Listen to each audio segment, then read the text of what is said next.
मेरी सरकार इन चुनौतियों से निपटने के हर संभव और कारगर उपाय करेगी। मेरी सरकार कमजोर वर्गों एवं अल्पसंख्यकों के कल्याण, कानून व्यवस्था एवं सांप्रदायिक सद्भाव बनाए रखने तथा गरीबी उन्मूलन हेतु संकल्पित है।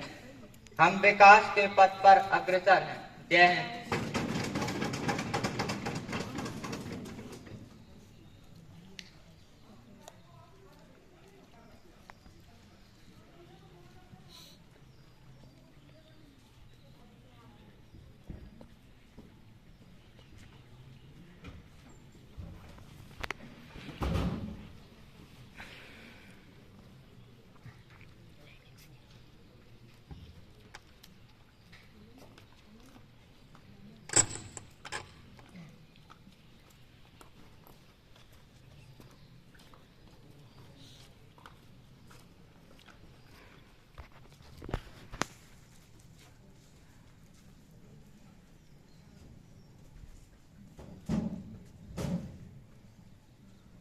सभी बैठ जाएं।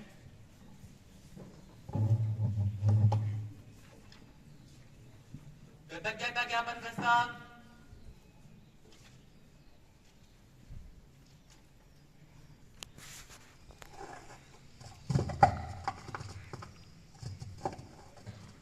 अध्यक्ष महोदय, मैं प्रस्ताव करती हूं कि राष्ट्रपति ने जो अभिभाषण दिया उसके लिए सदन के इस सत्र में संवेद सदस्यगण अत्यंत कृतज्ञ हैं।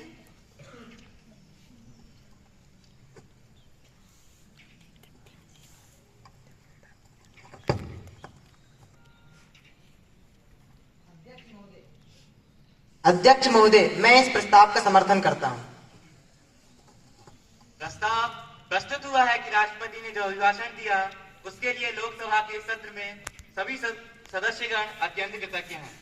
राष्ट्रपति के अभिभाषण पर चर्चा के लिए मैं दिनांक 30 मार्च 2022, 2 अप्रैल 2022 और 5 अप्रैल 2022 का समय नियत करता हूं। जो माननीय सदस्य कृतज्ञता ज्ञापन प्रस्ताव में संशोधन देना चाहते हैं वे आज दोपहर 4 बजे तक लोकसभा सचिवालय में दे सकते हैं। लोकसभा की कार्यवाही 5 मिनट के लिए स्थगित की जाती है।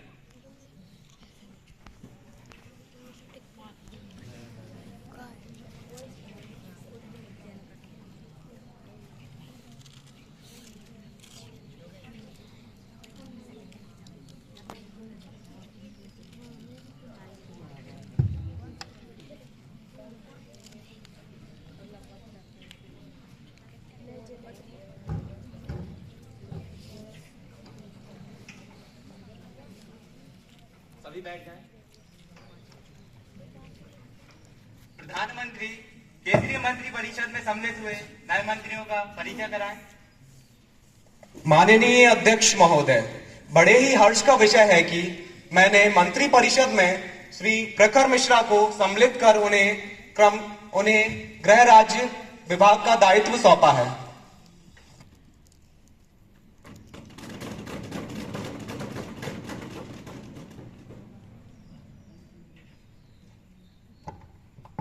मुझे सदन को सूचित करते हुए अत्यंत दुख हो रहा है कि लोकसभा के भूतपूर्व सदस्य श्री बीके वर्मा का दिनांक 28 जनवरी 2022 को निधन हो गया है। श्री बीके वर्मा का जन्म 31 जनवरी 1965 ग्राम पारतलाई, जिला रायसेन में हुआ था। आपने 12वीं 13वीं लोकसभा में जनजन पार्टी की ओर से विदिशा क्षेत्र का प्रतिनिधित्व किया था। आपके निधन से देश ने एक लोकप्रिय नेता खो दिया है। मैं शोकाकुल परिवार को अपनी ओर से संवेदना प्रकट करता हूं। अध्यक्ष महोदय, मैं श्री वर्मा जी को अपनी श्रद्धांजलि अर्पित करता हूं। वह एक दूरदर्शी, संघर्षशील एवं जुझारू नेता थे। सदन उनकी कार्यशैली पर गर्व करता है। मैं अपनी पार्टी की तरफ से उनके परिवार के प्रति गहरी संवेदना प्रकट करता हूं। अध्यक्ष महोदय, मैं आपके एवं सदन के नेता द्वारा अर्पित श्रद्धांजलि में स्वयं को सम्मिलित करती हूँ। बहुत से कागज मिल जाते हैं एक किताब में बहुत से कागज मिल जाते हैं एक किताब में, वो माननीय नहीं रहे जिनकी जरूरत थी इस जहान में। अध्यक्ष महोदय, श्री वर्मा एक सौम्य, सज्जन एवं संवेदनशील नेता थे। उन्होंने देश को विपरीत सब परिस्थितियों में मार्गदर्शन दिया है। देश में उदारीकरण लाने में उनका मार्गदर्शन हमेशा याद किया जाएगा। मैं अपनी संवेदनाएं अपने दल के साथ प्रेषित करती हूँ। सदस्यगण शोक प्रकट करने के लिए 2 मिनट मौन के लिए खड़े हो जाएं।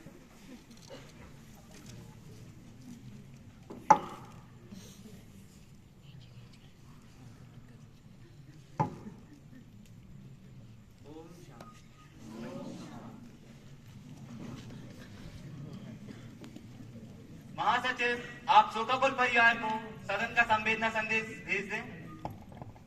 जी अध्यक्ष महोदय। दिवंगत के सम्मान में सदन की कार्यवाही 5 मिनट के लिए स्थगित की जाती है।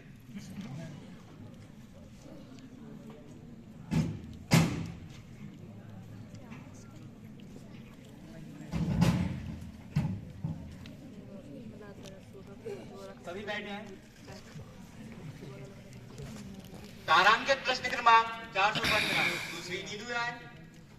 अध्यक्ष महोदय, मैं सरकार से यह पूछना चाहती हूँ कि पिछले बजट सत्र के दौरान इन्होंने यह घोषणा की थी कि देश भर में शिक्षा, विशेष रूप से स्कूली शिक्षा को बेहतर बनाने के लिए मॉडल स्कूल, सैनिक स्कूल, ग्रामीण क्षेत्रों में नवोदय विद्यालय तथा केंद्रीय विद्यालय का निर्माण करने का काम करेगी।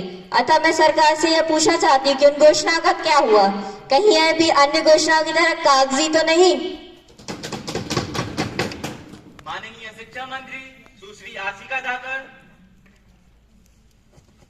अध्यक्ष महोदय, मैं आपके माध्यम से विपक्ष के नेता बताना चाहती हूँ कि सरकार का नारा है सस्ती शिक्षा, सबको शिक्षा, सर्वांगीण शिक्षा। शायद विपक्षी नेता को इस बात से अवगत नहीं है कि सरकार ने कई मॉडल स्कूल बनाने के लिए आदेश दे दिए हैं और एक मॉडल स्कूल इनके संसदीय क्षेत्र किशनगंज में स्थित है और जब उसका उद्घाटन होगा तो मेरी तरफ से पहला न्योता आपको ही जाएगा ताकि आपको पता चले कि हमारी सरकार किस तरह शिक्षा के संबंध में विकास कर रही है। Any supplementaries?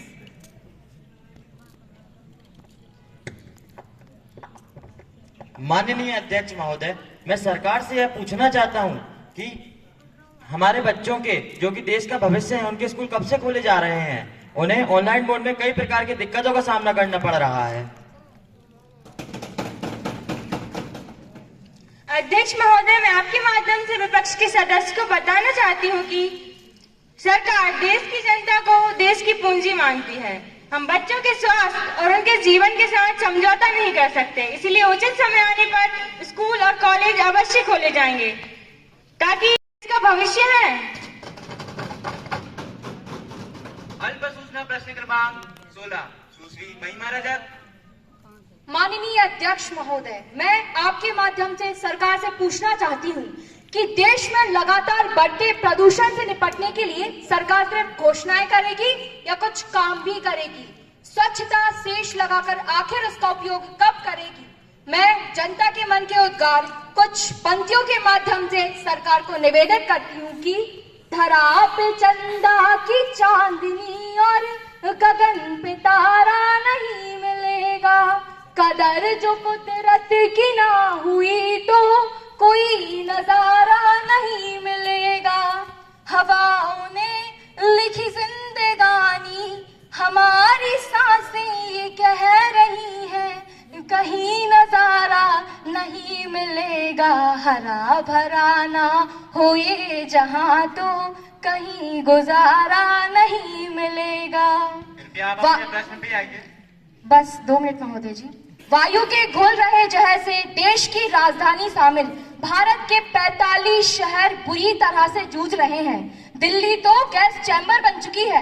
क्या पर्यावरण मंत्री पिछली सरकार के किए गए कार्यों का उद्घाटन समारोह में केवल फीता काटने जाएंगे या कुछ काम भी करेंगे? कचरे के निस्तारण के लिए कुछ होगा या केवल फोटो सेशन होगा? माननीय अध्यक्ष महोदय, देश की जनता चीख चीख कर आज की सरकार से प्रश्न कर रही है, आखिर इसका अंत होगा या इस विषगुले जगत से ही स्वर्गवास होगा? किंतु सरकार ने तो मौन धारण कर लिया है, निशब्द है, निशब्द। माननीय पर्यावरण मंत्री सुश्री माधवी रजक। अध्यक्ष महोदय, मैं आपके माध्यम से सदन को यह जानकारी देना चाहूंगी कि हमारी भारत सरकार की पुरातन परंपरा रही है कि हम प्रगति को अपनी देवी तो पेड़ पौधों को अपना देवता मानते हैं। यहाँ की गंगा हमारे लिए माता का रूप है। विपक्ष का लगाया हुआ यह आरोप निराधार है कि 35 शहर प्रदूषण से जूझ रहे हैं। मैं विपक्ष को यह जानकारी देना चाहूंगी कि हमारी सरकार के स्वच्छ भारत मिशन के तहत पूरे देश को साफ करने का जिम्मा उठाया है और जिसका मुख्य उद्देश्य यही है, स्वच्छता का दीप जलाएंगे, चारों ओर उजाला फैलाएंगे। बस अब विपक्ष के मन को साफ करना बाकी रह गया है। Any supplementaries? तारांकित प्रश्न क्रमांक 617 दूसरी आयुषी तिवारी। माननीय अध्यक्ष महोदय, मैं आपके माध्यम से सरकार से कुछ कहना चाहूंगी। सरकार का जो नया नारा है कि आत्मनिर्भर बनो, तो सरकार क्या अब इसके लिए देश के युवा जो कि देश का भविष्य होते हैं उन्हें आत्मनिर्भर बनने के लिए पकौड़े तलना सिखाएगी? नौकरियां छीनने के बाद सरकार अब लोगों के उद्योग धंधे भी नष्ट करने को आतुर है। पिछले दिनों लागू जीएसटी ने व्यापारियों को बर्बाद तो किया ही है, अब सरकार का अगला निशाना है छोटे उद्योग, जो कि कोरोना में असफल प्रबंधन के कारण और निष्प्राण कर दिए गए हैं। तो मैं माननीय उद्योग मंत्री से पूछना चाहूंगी कि वो उद्योगों को बढ़ाने के लिए कुछ कर भी रहे हैं या नहीं? माननीय उद्योग मंत्री श्री पवन राय। अध्यक्ष महोदय, मैं विपक्ष की तेजतर्रा नेत्री को यह बता देना चाहता हूं कि हमारी सरकार किसी भी कार्य को छोटा या बड़ा नहीं समझती। अब रोजगार देना कोई पकौड़े तलने जितना आसान कार्य तो है नहीं, इसमें भी सही मैनेजमेंट और प्रबंधन की आवश्यकता होती है। मैं विपक्ष को बता देना चाहता हूं कि हमारी सरकार ने देश के युवाओं को स्किल इंडिया से जोड़ा है। मैं स्किल इंडिया के बारे में बता दूं, यह हमारी सरकार का एक इनिशिएटिव प्रोग्राम है जो कि 2015 में हमने लागू किया था। इसके अंतर्गत हमारा उद्देश्य था कि हम 40 करोड़ युवाओं को ट्रेन करें और इसमें हम काफी हद तक सफल भी हुए हैं। हमने 1 करोड़ 30 लाख युवाओं को ट्रेन भी किया है और जिसमें 56% युवाओं को जॉब भी मिल गई है। और मैं विपक्ष से यह अनुरोध करता हूं कि किसी दिन अपना कीमती समय निकाल कर वो हमारी सरकार की जो तारीफें टाइम मैगजीन में आती हैं वो अवश्य पढ़ें। और जब इनकी सरकार थी तब तो उन्होंने कुछ किया नहीं। मैं 2 पंक्तियों के माध्यम से इनकी सरकार के कार्यों का बखान करना चाहता हूं कि मैंने बहुत ढूंढा नहीं दिखाई दिया देश का विकास और बेरोजगार खेल रहे थे स्मार्टफोन पर ताश।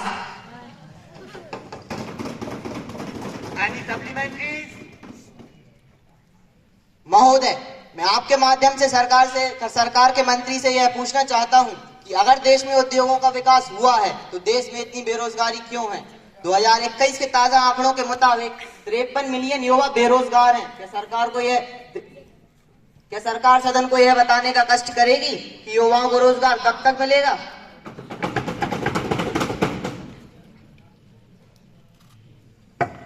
अध्यक्ष महोदय, विपक्ष का यह आरोप निराधार है। जब इनकी सरकार थी तब तो इन्होंने कुछ किया नहीं। और मैं आपको बता दूं कि हमारी सरकार के कार्यकाल में बेरोजगारी दर 9.5% घटी है। यह कारनामा सिर्फ 2.5 साल के अंदर हुआ है। मैं आपको यह भी बता दूं कि हमारी सरकार के कार्यकाल में मनरेगा की राशि 73,000 करोड़ से बढ़ाकर 99,000 करोड़ कर दी गई है। और हमने अपना मैन्युफैक्चरिंग सेक्टर में बजट भी बढ़ाया है। और मैं आपको बता दूं, जिस तरह इंसान के हुनर को कोई छीन नहीं सकता और समंदर में मोती बीन नहीं सकता, उसी प्रकार स्किल्ड पर्सन की कोई जॉब उसके हक से नहीं छीन सकता। प्रश्न क्रमांक 702 श्री आयुष चौक से। माननीय अध्यक्ष महोदय, हमारे देश की जनसंख्या 136 करोड़ के लगभग है। उनमें प्रतिभा की कोई कमी नहीं है। यह सत्य है कि सरकार प्रतिवर्ष खेलों पर करोड़ों रुपए खर्च कर रही है, लेकिन सरकार का पूरा दान कुछ इक्का दुक्का चुनिंदा खेलों तक ही सीमित दिखाई देता है। ऐसे खिलाड़ी जो विभिन्न खेलों में अंतर्राष्ट्रीय राष्ट्रीय पदक प्राप्त कर चुके हैं, आज मूलभूत सुविधाओं को भी तरस रहे हैं। मेरा प्रश्न सरकार से सीधा यह है कि आखिर ऐसी अनदेखी क्यों की जा रही है ऐसे खिलाड़ियों की? माननीय खेल मंत्री सुश्री सलोनी रघुवंशी। माननीय अध्यक्ष महोदय, मैं आपके माध्यम से विपक्ष को यह बताना चाहती हूँ कि इस वर्ष हमारे सभी खेलों के खिलाड़ियों ने, चाहे तो वह क्रिकेट के खिलाड़ी हो या ओलंपिक के एथलीट हो, सभी ने भारत के लिए जीत दर्ज की है। हमारे देश की इस बड़ी आबादी में से श्रेष्ठ खिलाड़ियों को चुनने के लिए ही हमारी सरकार ने खेलो इंडिया कार्यक्रम लागू किया है। भारत के स्कूली बच्चों को भी अब उनकी योग्यता के आधार पर विभिन्न खेलों में आगे बढ़ाने का काम हमारी सरकार कर रही है। इतना ही नहीं, विभिन्न खेलों जैसे हॉकी, फुटबॉल, कबड्डी में भी हमारे देश के खिलाड़ी बेहतर प्रदर्शन कर रहे हैं। जैसा कि सभी जानते हैं, हाल ही में हमारे भारत के श्री नीरज चोपड़ा ने भाला फेंक में स्वर्ण पदक जीता है और अन्य खिलाड़ियों ने भी रजत एवं कांस्य पदक जीते हैं, जिससे हमारे देश का नाम रोशन हुआ है। इतना ही नहीं, देश के बाकी खिलाड़ियों और बच्चों को भी आगे बढ़ने का हम पूरा अवसर उपलब्ध कराने के लिए प्रतिबद्ध हैं।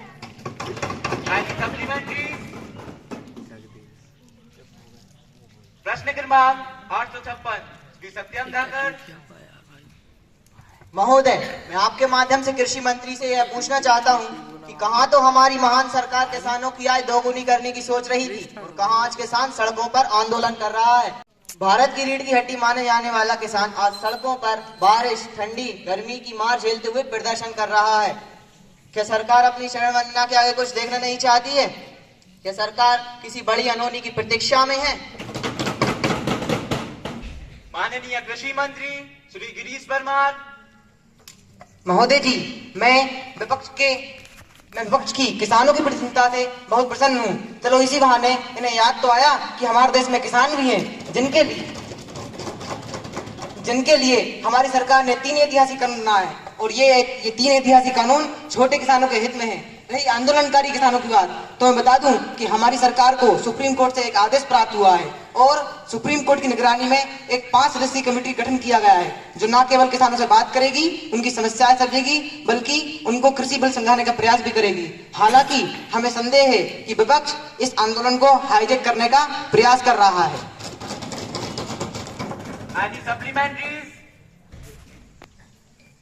माननीय अध्यक्ष महोदय, गन्ना किसानों को कई राज्यों में बकाया भुगतान नहीं मिल पाया है। जहां इनकी पार्टी की सरकार है, वहां के किसान आत्महत्या करने को मजबूर हैं। कि किसान लाया था कीटनाशक पौधों के लिए, न जाने क्यों वो उसे खुद ही पी गया। किसी को दुख ना हुआ उसके मरने पर, गमों का मारा था बहुत जी गया। क्या कृषि मंत्री मुझे बताने का कष्ट करेंगे कि गन्ना किसानों का भुगतान कब तक होगा? अध्यक्ष महोदय, मैं विपक्ष को यह बता देना चाहता हूं कि उनकी यह निराधार बातों का यहाँ कोई औचित्य नहीं है। हमारी सरकार ने सभी गन्ना किसानों के खातों में डायरेक्ट भुगतान राशि भेजी है और अब वे खुशहाल जीवन जी रहे हैं। और मेरा विपक्ष से अनुरोध है कि कृपया कर ऐसी बातें कर हमारे देश की भोली भाली जनता को भड़काने का प्रयास ना करें। प्रश्न क्रमांक 420 श्री साहिल जाटव। अध्यक्ष महोदय, मैं आपके माध्यम से महान रेल मंत्री से यह पूछना चाहता हूं कि भारतीय रेल, जो कि देश की जीवन रेखा कही जाती है, आखिर इस जीवन रेखा को निजी हाथों में क्यों दिया जा रहा है? क्यों सरकार निजीकरण के लिए इतनी आमादा है? सरकार ना तो युवाओं को रेलवे में भर्ती दे रही है और ना ही रेलवे में यात्रा करने दे रही है। आखिर सरकार को हमारे बेरोजगार युवाओं से इतनी समस्या क्यों है? क्यों? माननीय रेल मंत्री सुश्री वैशाली नामदेव। अध्यक्ष महोदय, मैं विपक्ष के तेजस्वी नेता को यह बताना चाहूंगी कि हमारे देश की लाइफलाइन या जीवन रेखा हमारी भारतीय रेल को पिछली सरकारों में इतना घाटा हुआ है कि जिसकी भरपाई और बेहतरी के लिए हम रेलवे में निजीकरण कर रहे हैं, जिससे घाटे को मुनाफे में बदला जा सके और यात्रियों को बेहतर सुविधाएं मिल सके। अभी हाल ही में हमारी सरकार ने RRB से ग्रुप C और D की परीक्षाएं न सिर्फ पूरी पारदर्शिता से कराई, जबकि युवाओं को रेलवे में नौकरियां भी दी हैं। हमारी भारतीय अर्थव्यवस्था मिश्रित है, अतः हमें सार्वजनिक सुविधाओं के अतिरिक्त निजी कंपनियों के सहयोग की भी आवश्यकता है।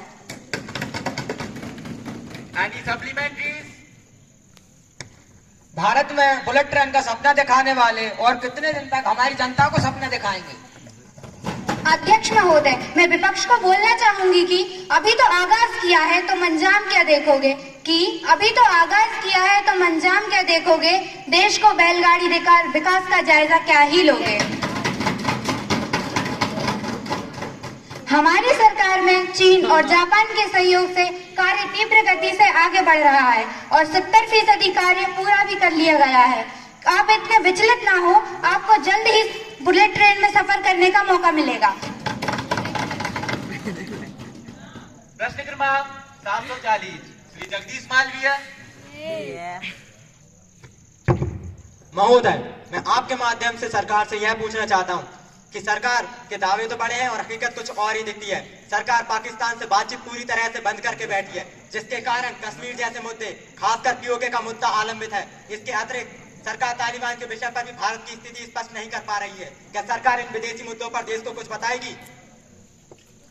माननीय विदेश मंत्री श्री आयुष रघुवंश जी। Sir, I want to tell the country that our government will not write love letter to the enemy country like previous governments, and our government has given full opportunity to Pakistan. But I'm sorry, due to some recent terrorist attacks, our many soldiers have sacrificed in Pulwama. And if it is the question of Taliban, then we will do our best to make India's relations with Afghanistan. Any supplementaries? महोदय, मैं सरकार से यह पूछना चाहता हूं कि सरकार चीन की घुसपैठ को रोकने के लिए क्या कर रही है? Sir, I want to tell the country that no infiltration has taken place in the country. The dream of our country, the dream of our government is Akhand Bharat, Ashunya Bharat, for which we are committed. अल्प सूचना प्रश्न क्रमांक 999 सुश्री महिमा रजक।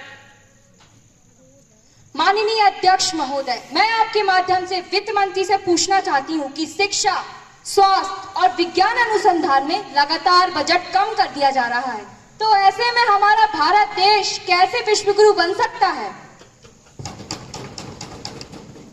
माननीय वित्त मंत्री श्री सत्यम लोधी। अध्यक्ष महोदय, मैं आपके माध्यम से विपक्ष और देश को यह बताना चाहता हूं कि हमारा देश कोरोना महामारी से डट कर मुकाबला कर रहा है। हमारी सरकार ने जनता को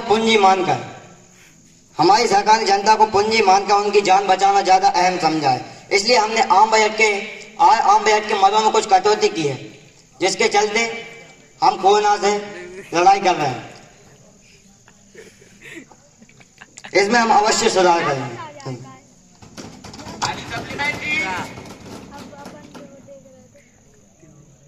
प्रश्न क्रमांक 1002 माननीय अध्यक्ष महोदय, मैं आपके माध्यम से सरकार से यह पूछना चाहता हूं कि हमारे देश में महंगाई, बेरोजगारी का मुद्दा तो है। अब पिछले दिन आई एक रिपोर्ट के मुताबिक भारत में भ्रष्टाचार तीव्र गति से आगे बढ़ रहा है। आखिर सरकार कर क्या रही है? क्या सरकार को भ्रष्टाचार दिखाई नहीं देता या खुद भ्रष्टाचार में लिप्त हो चुकी है? मैं अपनी भावनाओं को कुछ पंक्तियों के माध्यम से व्यक्त करूंगा। तरक्की पर है भ्रष्टाचार, लुटेरी हो गई है सरकार, कि जनता चीख रही है, कि जनता चीख रही है। होनी थी जहां पर हमदर्दी, होती है वहां गुंडागर्दी। रक्षक न रही खाकी वर्दी और लूट मार की हद कर दी। हुए हैं फूल भी अब अंगार, मिठाई मांगे थानेदार, कि जनता चीख रही है, कि जनता चीख रही है। जनता की गरीबी, प्रश्न भी आइए, बस 2 मिनट महोदय। जनता की गरीबी हटाएंगे ये बोलकर सत्ता में आए, पर खुद को भ्रष्टाचार के दलदल से न बचा पाए। राजनीति के चाणक्य अब चांदी कूट रहे हैं, ये जो सब जगह फिर वही राजनीति में लूट रहे हैं। छोटे छोटे सरकारी नौकर बनाए रखे, मिडिल क्लास की जेब कटी, गरीब का निकला जूस। भ्रष्टाचार बस गया भ्रष्टाचारी के खून में, दूसरों को लूटने में लगे और इनकी जिंदगी सुकून में। एग्जामिनेशन हो या इलेक्शन, हर जगह है करप्शन। डाला है इसने मजबूरी का फंदा, हर तरफ है उस काले धन की पूजा करके जाने कैसे तन बेटे। भूल गए बचपन में तुम भी खिलौना देख रोते थे। भ्रष्टाचार बन गया देश का फैशन, प्यार से चल रहा है ऑफिस हो या स्टेशन। रेट सब जगह है फिक्स, ईमानदारी से लेते रिश्वत, फिर काहे का रिस्क। नेता पक्ष। माननीय अध्यक्ष महोदय, मैं आपके माध्यम से विपक्ष को यह बताना चाहता हूं कि विपक्ष के सदस्यों के भी क्या ही कहने हैं। ये लोग इतने तेजस्वी हैं कि अपनी पुरानी बात भूल जाते हैं। जब ये भ्रष्टाचार करते सोते जागते थे, जब इनकी सरकार थी तो कभी जीजा जी, कभी 2G, कोलगेट जी, कभी मैडम जी, कभी फला। हमारी सरकार में इतनी पारदर्शिता है कि जो भी भ्रष्टाचार करता है वो पकड़ा जाता है। मुझे तो लगा विपक्ष के नेता घारू जी अपने ही चरित्र का वर्णन कर रहे हैं। वैसे हमारे विपक्ष के नेता घारू जी गाना बहुत अच्छा गा लेते हैं। स्थगन प्रस्ताव। कोरोना महामारी की दूसरी लहर से बहुत सारे भारतीयों की मौत हुई। मौत होने के संबंध में स्थगन प्रस्ताव की सूचना श्री आयुष चौक से द्वारा प्राप्त हुई। इसके संबंध में सरकार का क्या कहना है?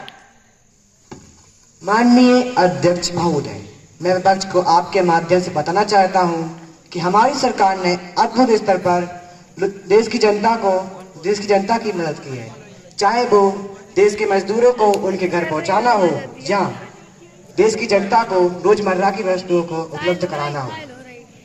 जहां पूरी दुनिया में कोरोना के कारण हुई जनहानि की तुलना में भारत की स्थिति काफी अच्छी है। इसका सबसे महत्वपूर्ण कारण है शासन द्वारा लगाया गया सही समय पर उचित लॉकडाउन, जिसे जनता द्वारा भी सही रूप से पालन किया गया। विपक्ष को ये जानकर शायद हैरानी हो कि हमारे माननीय प्रधानमंत्री जी इस महामारी में कई रातों तक सोए नहीं और विपक्ष को कृपया शांत रहें। और विपक्ष को ये भी नहीं भूलना चाहिए कि इसमें हमारे देश के चिकित्सक विभाग एवं पुलिस विभाग ने भी एक अहम भूमिका निभाई। और विपक्ष को लगता है कि शासन को देश की परवाह नहीं है। इस बात से मुझे कुछ पंक्तियां याद आ रही हैं कि तुम थोड़ा इंतजार तो करो, जिंदगी जिएंगे शान से। कि तुम थोड़ा इंतजार तो करो, जिंदगी जिएंगे शान से। कोरोना के दिल में भी दहशत होगी वैक्सीन के नाम से। और मैं एक बात और कहना चाहूंगा कि देश में किसी की भी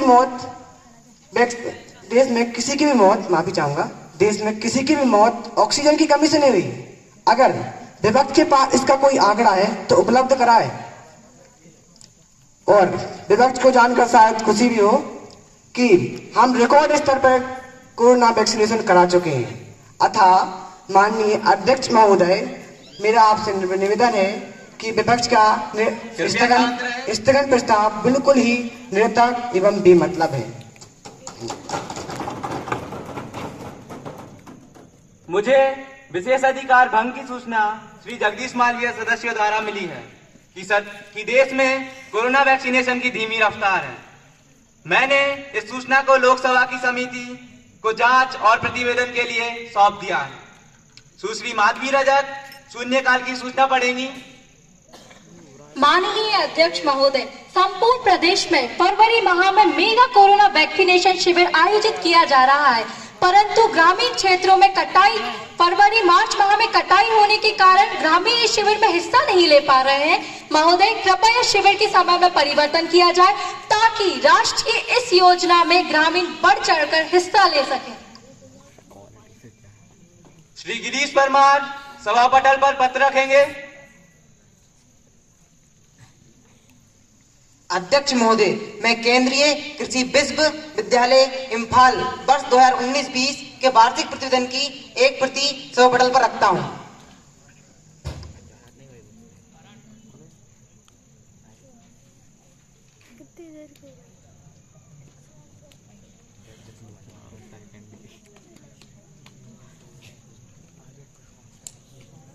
महासचिव उच्च सदन से प्राप्त संदेश पढ़ेंगे।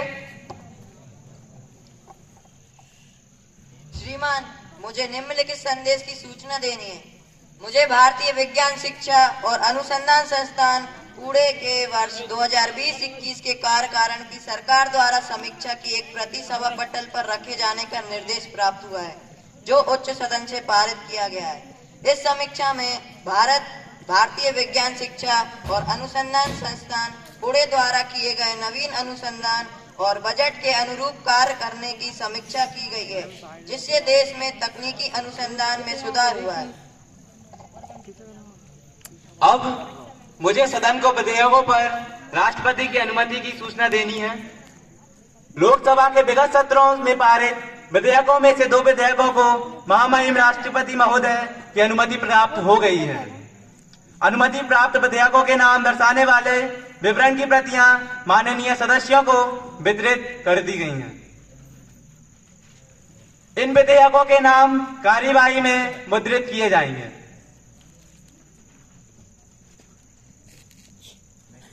अब मैं ब्रिटेन के संसदीय प्रतिनिधि मंडल का स्वागत करता हूं। माननीय सदस्यगण, मैं अपनी और माननीय सदस्यों की ओर से सुश्री वर्षा पटेल का स्वागत करता हूं।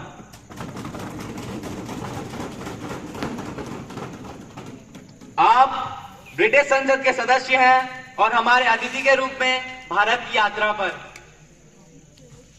मैं आपका पुनः स्वागत करता हूं।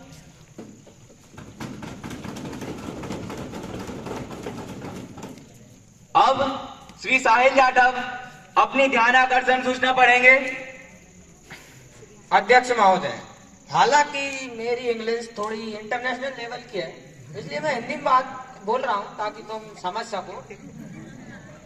मेरी ध्यानाकर्षण का विषय भारतीयों पर पेगासस स्पाईवेयर का प्रयोग है। एक तरफ तो 2017 में भारतीय सर्वोच्च न्यायालय द्वारा निजता का अधिकार दिया है, तो दूसरी तरफ सरकार की अजीब सी तानाशाही तो देखिए कि आतंक के खात्मे के नाम पर सरकार इजराइल से पेगासस स्पाईवेयर खरीद भी लेती है और हमारी जनता पर इस्तेमाल भी करती है और जनता को पता तक नहीं चलता।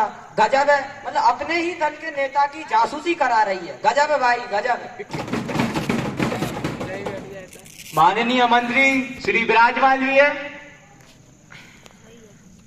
माननीय अध्यक्ष महोदय, मैं आपके माध्यम से विपक्ष को यह बताना चाहता हूं कि हमारी सरकार सभी की निजता का पूरा ख्याल रखती है तथा मैं विपक्ष से अनुरोध करता हूं कि वह सदन में पूरी तैयारी के साथ आया करें।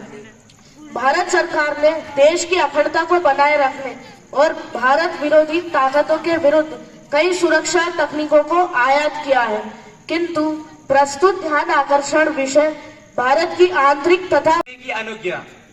निर्वाचन क्षेत्र क्रमांक 167 शाजापुर सदस्य श्री अंकित लोधी की ओर से लोकसभा नियमावली के नियम 277(1) के अधीन आवेदन पत्र प्राप्त हुआ है, जिसमें उन्होंने वर्तमान सत्र में सभा की बैठकों से अनुपस्थित रहने की अनुज्ञा चाहिए।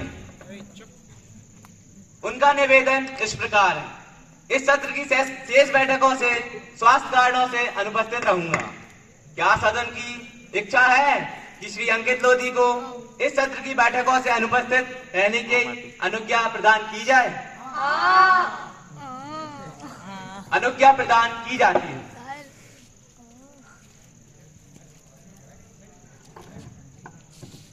लोकसभा नियमावली के नियम 9 के अधीन उपनियम 1 के अधीन मैं श्री अमित लोधी, रामबाबू पटेल, शिवान चौधरी को सभापति तालिका के नाम निर्दिष्ट करता हूं।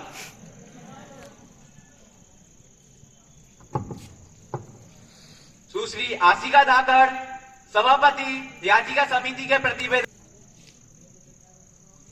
अध्यक्ष महोदय, मैं याचिका समिति का 23वां, 24वां और 25वां प्रतिवेदन प्रस्तुत करती हूँ।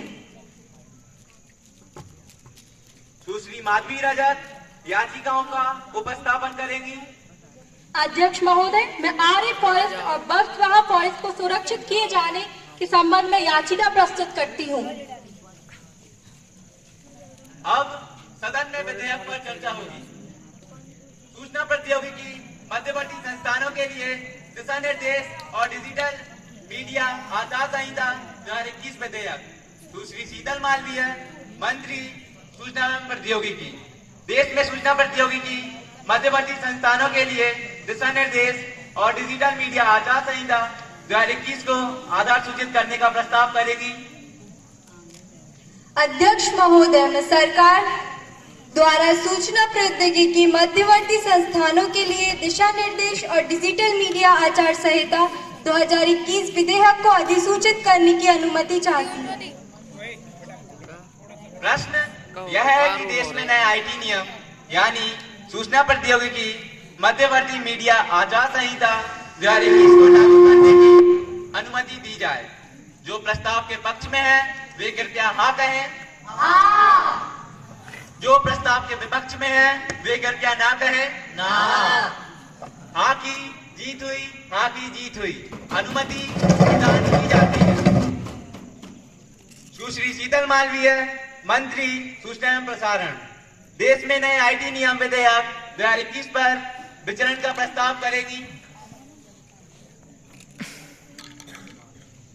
अध्यक्ष महोदय, मैं नए सूचना प्रौद्योगिकी मध्यवर्ती संस्थानों के लिए दिशा निर्देश और डिजिटल मीडिया आचार संहिता 2021 विधेयक को स्थापित करती हूँ।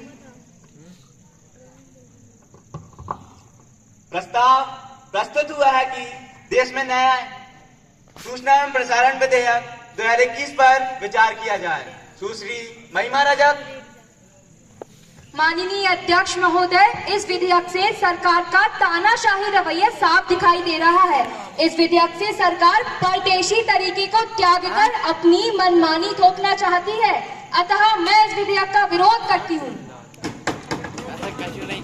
श्री गिरीश परमार, सदस्य पक्ष। अध्यक्ष महोदय, ये क्रांतिकारी और ऐतिहासिक विधेयक है। यह साइबर बुलिंग को रोकने और ओटीटी प्लेटफॉर्म को संवेदनशील बनाने में सहायक होगा। प्रस्तुत विधेयक हमारी समाज के असामाजिक तत्वों को रोकने में सहायता देगा और अतः इसे सर्वसम्मति से पारित किया जाए। सुश्री शीतल मालवीय। अध्यक्ष महोदय, मैं प्रस्ताव करती हूँ कि देश में नए सूचना एवं प्रसारण नियम 2021 पर निवारण पर विचार किया जाए।